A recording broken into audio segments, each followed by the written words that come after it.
stay where you are. Do not break the stillness of this moment, for this is a time of mystery, a time when imagination is free and moves forward swiftly, silently. This is the haunting hour.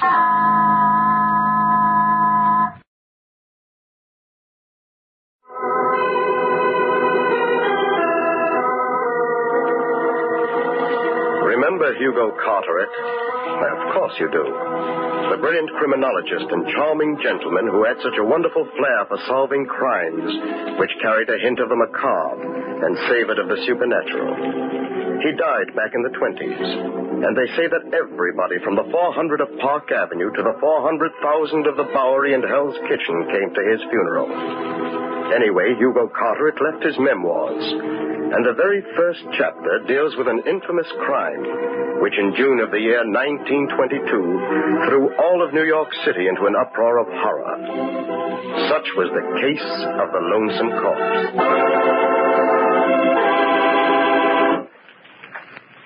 Greystone Park used to be the private estate of old Caleb Greystone, eccentric recluse and incidentally millionaire many times over. When Caleb died, he willed the estate to the city of New York. The city fathers, properly grateful, promptly converted the estate into a park. It was public in that it was open to the public, but it had a private look because a 15-foot wall of polished stone completely surrounded it. One day, back in June of 22, a big car drove up to the only entrance. In the back seat of the limousine was William Marsden, wealthy lawyer and executor of the Greystone estate, and he had come to inspect the ground.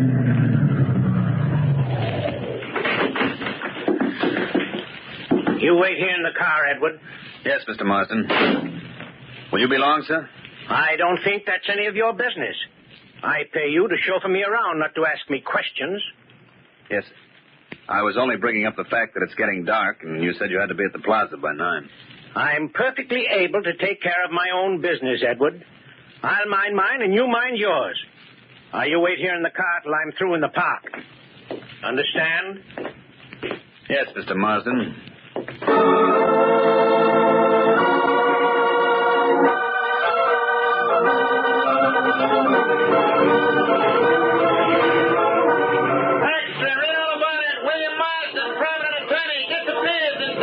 Greystone Park. We go cage, ride in mysteries, police fail to find clue. Read all about it.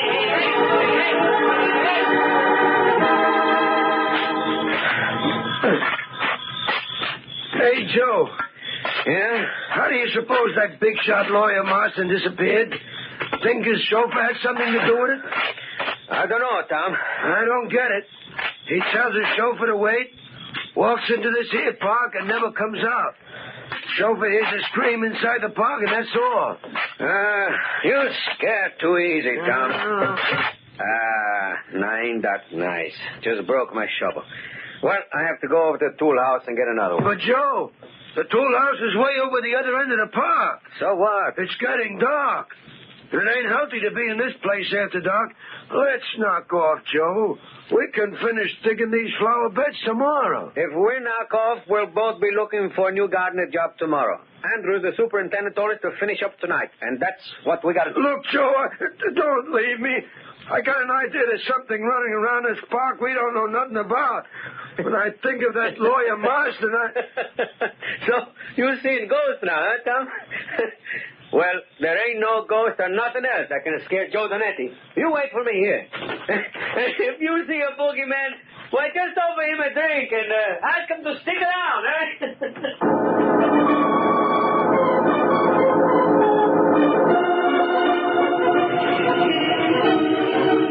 Extra, Greystone Park claims second victim. Park gardener leaves companion for tool house and never returns. Police call in Hugo Carteret as public direct solution. Read all about it, right?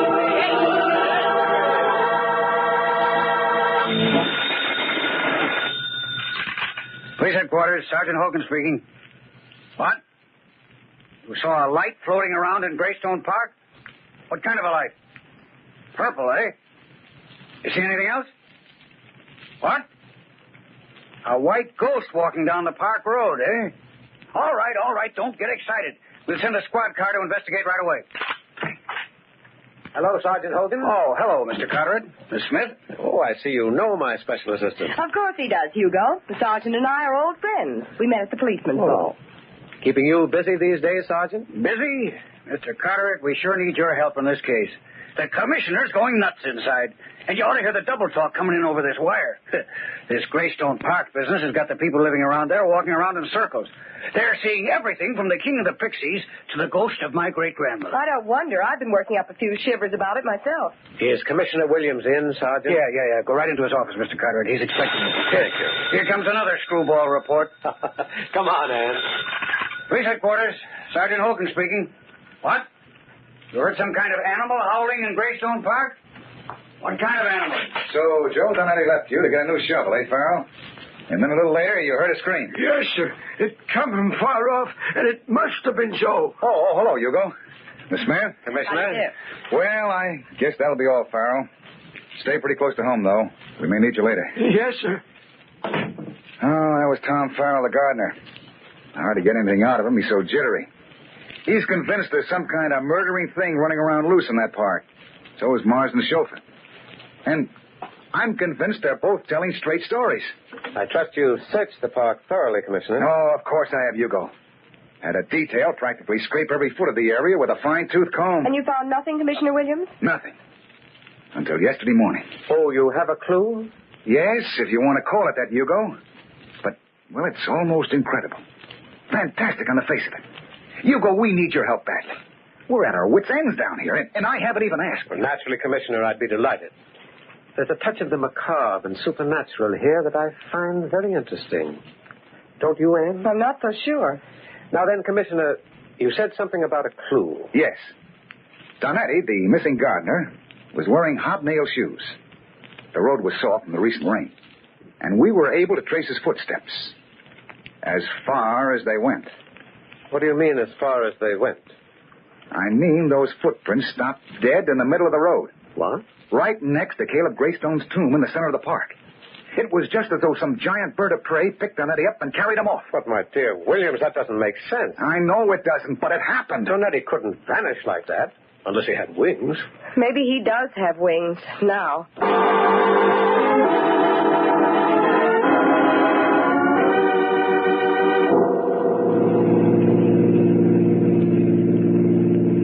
You know, Anne, I can't get those footprints out of my mind. They interest me. They scare me. In fact, I think I'll stop in at Greystone Park and have a look at them. You mean now? Yes. Oh, but Hugo, it's midnight, and there's something dangerous roaming around in that park. Something deadly. Why not wait until tomorrow in the daylight? Because the things that happen in Greystone Park, Anne, seem to happen at night.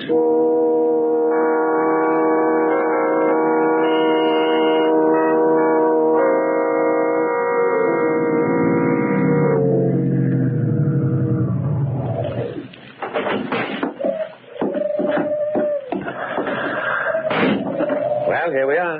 Yes. Peaceful, serene Greystone Park. The place that people just hate to leave. You should have let me drop you at your apartment, Anne. This is no place for a girl. Oh, no, Mr. Carteret. I'm going right with you. Well, here's the gate. It's the only entrance or exit. Let's try it.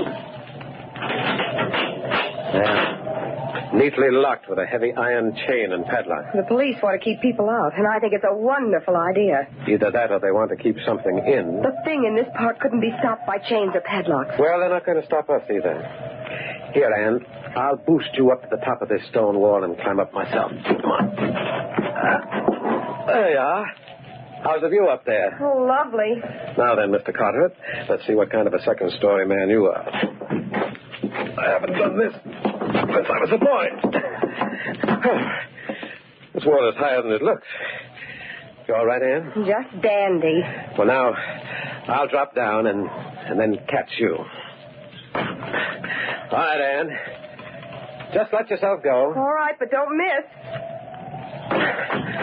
There you are.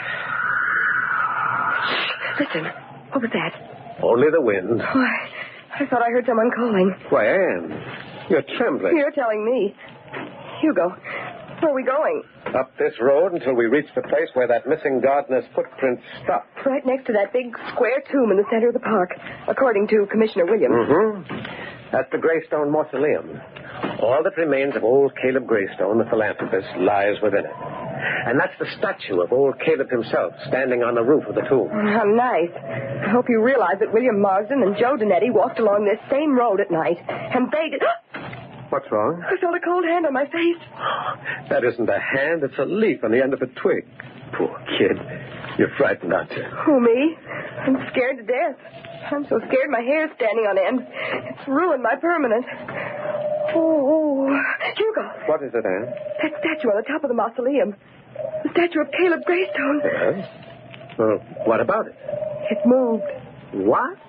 Now, wait a minute, Anne. Hugo, I tell you it moved. I saw it lift one of its arms and turn its head in the moonlight. Now, Anne, it's just that you're on edge. What you saw was a mirage brewed out of moonlight and your own imagination.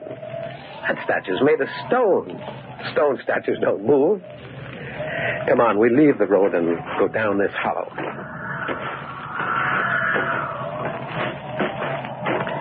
Well, here we are. Here's the tomb. And here's Donetti's footprints, just as the commissioner said. They're pretty faint, but... Wait a minute. What is it, Hugo? Look up at that statue of Caleb Greystone. Up there on the mausoleum roof. What about it? Well, when we saw it on the other side of the hollow, it faced toward the road, didn't it? Why, yes. Now it's facing away from the road. And it did move, Hugo. It did move. More than that, Anne. While we lost sight of it down in that hollow, it turned completely around.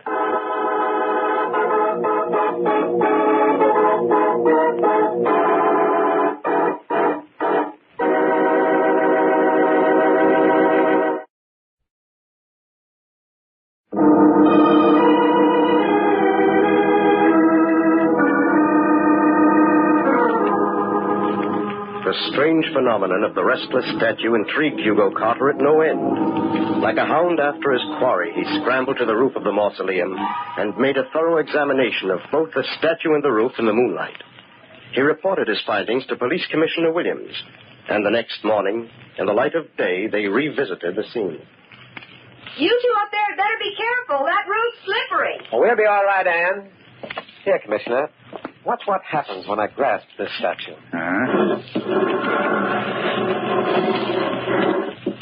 Yeah, interesting, Hugo. It turns loosely on that upright bar. Yes. And I've no doubt that old Caleb Greystone is turning down below in his tomb at this sacrilege we're committing on his image. You know what, Commissioner? What? This statue isn't marble through and through. It's merely a marble surface on a light aluminum base. A man could lift it right off this support and walk off with it over his shoulder. Yes, he could. Well, not that it proves anything. But these scratches on this polished stone roof, almost looks as though they led to the door of the crypt on the other end of the roof. It's hard to tell. I tried the door of the crypt last night. It was locked. Yeah, it's still locked. Hey, it's a massive tomb.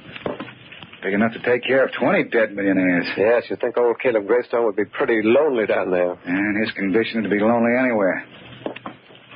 Well, Hugo, where do we go from here? Let's have a talk with the park superintendent, Commissioner. His office is over there on the left. Maybe he'll be able to throw a little light on the proceedings. As the old saying goes, you never can tell.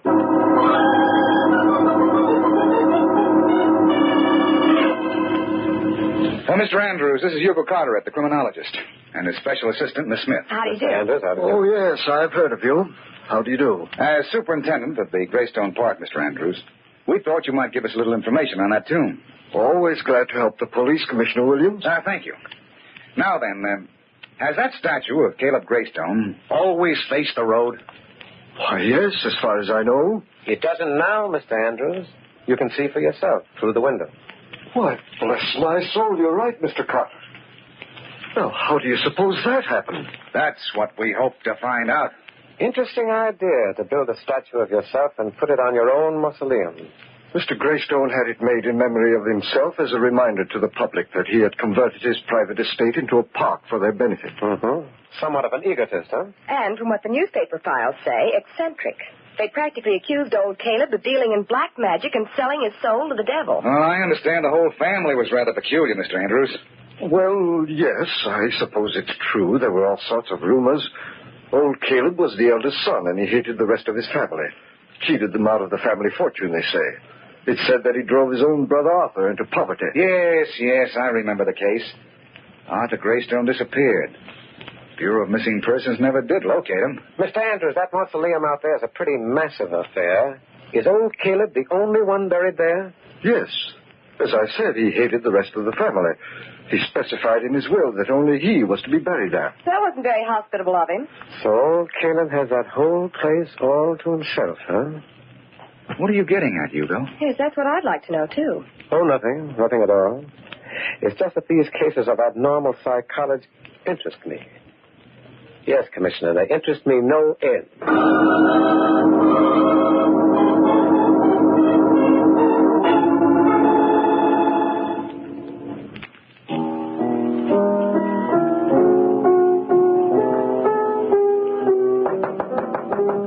Come in.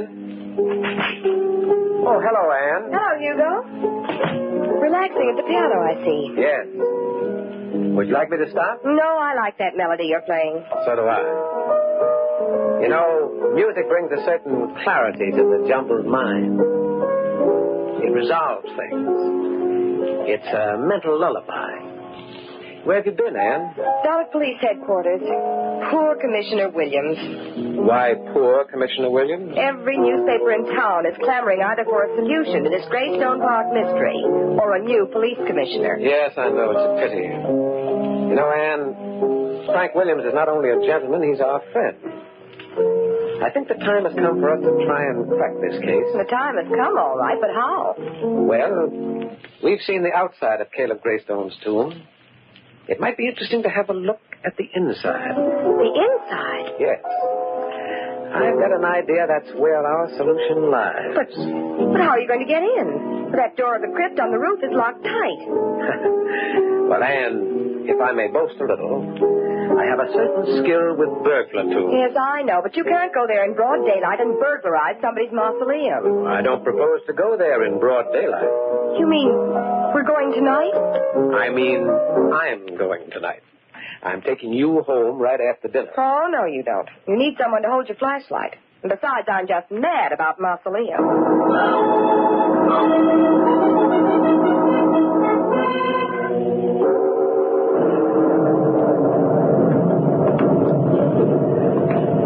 Lovely evening. And outside of this storm, it's just as black.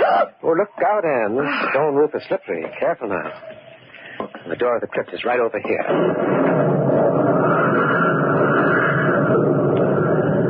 Now keep your flashlight trained right on this lock. But wait a minute. How did that happen? How did what happen? Why, the door of the crypt is unlocked. Unlocked? Yes. Somebody's been here ahead of us.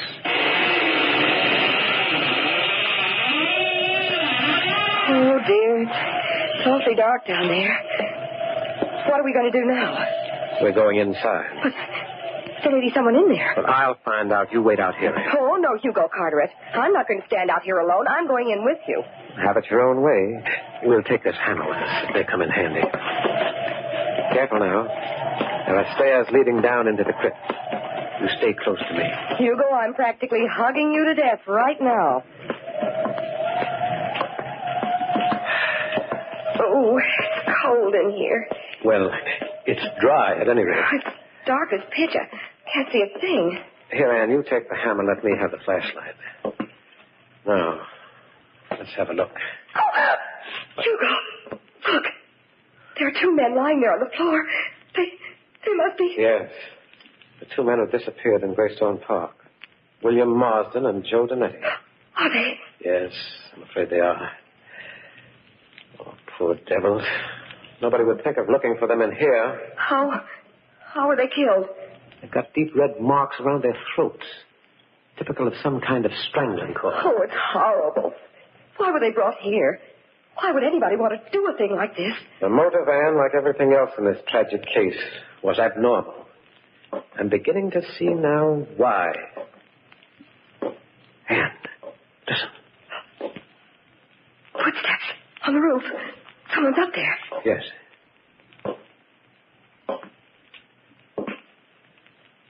Stop by the crypt door. Hugo, do you think it's the restless statue? Perhaps. I do know it's the killer. And he's coming down the steps. Put out that flashlight and flatten yourself against the wall.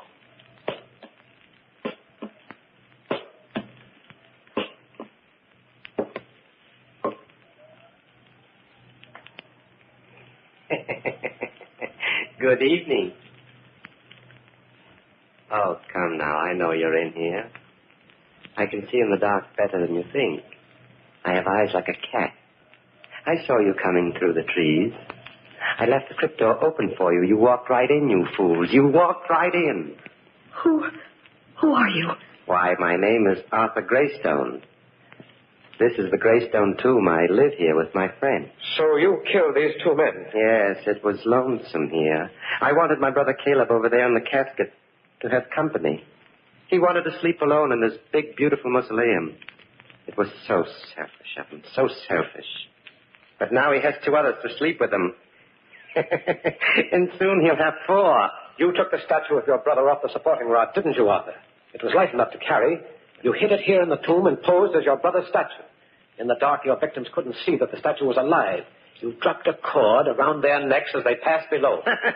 You're very clever, my friend. No, I wouldn't move if I were you. I have the strangling cord here in my hand, and I'm very good at using it. Why did you do all this? My brother Caleb cheated me in life. Drove me into poverty. Then he tried to cheat me even in death. He built this tomb and willed that only he would sleep here. This is your idea of revenge, filling his tomb with sleeping companions. Yes, I waited years to get even. Caleb wanted to be alone, but now he'll never be alone. He'll never be able to realize his dying wish. Well, this talk has been very pleasant. Yes, indeed, but now we must get to work. I'll take you first, young lady. Please don't try to resist. I assure you I'm very strong. And really, I don't want to make you suffer. Look out, Anne! I tried to blind me with your flashlight, will you? You fool, I'll hold it. I kill you with my bare hands! I'm stronger than you do here! Nice work, Anne. You handle a hammer like a carpenter. Oh, Hugo, I'm afraid I killed him. No, you just stunned him, that's all, Anne. I'll tie him up in his own cord in a moment. But first, let's have a good look at him with this flashlight. Lift that white hood of his, will you, Anne? Hugo, it's Tom Farrell, the gardener.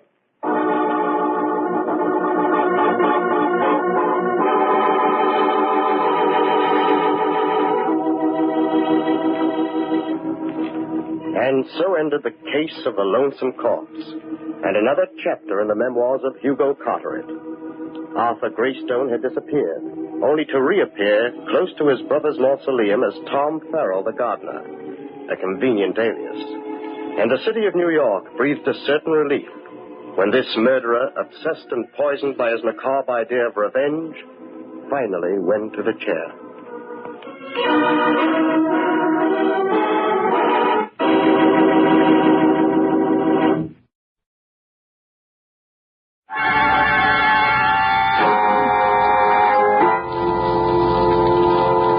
Shadows and stillness, mystery weaves a spell of strangest fascination, charging the mind with doubts and fears. For mystery is a strange companion, a living memory.